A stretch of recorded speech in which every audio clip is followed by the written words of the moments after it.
Mon regard est horizontal, dans cette direction. Le terrain est plat, à l'horizon, l'infini. Sur ma gauche, un personnage.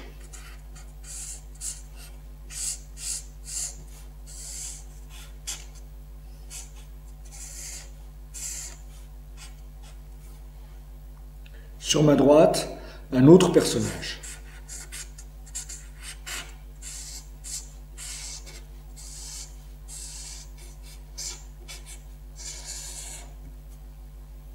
Ces deux personnages sont à 1,50 m l'un de l'autre. Ils marchent vers cet arbre, très loin, à l'horizon.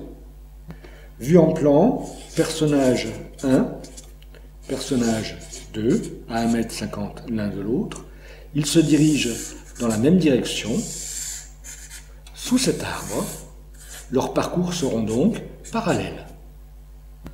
Dans mon dessin, le personnage de gauche suivra cet itinéraire et le personnage de droite cet itinéraire.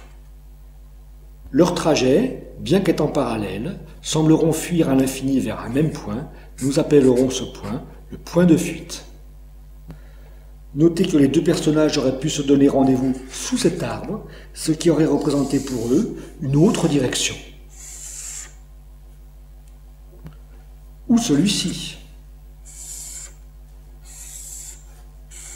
On remarque alors que tous les points de la ligne d'horizon sont des points de fuite potentiels et des directions vers lesquelles nos personnages auraient pu se diriger. Si les personnages avaient eu le pouvoir de se déplacer dans les airs, ils auraient pu se donner rendez-vous sur cette étoile.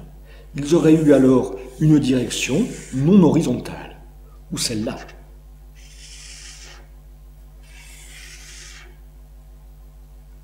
On comprend alors que tous les points du dessin, à partir du moment où on les considère comme étant à l'infini, sont des points de fuite potentiels. Mais seuls ceux se trouvant sur la ligne d'horizon correspondent à des directions horizontales.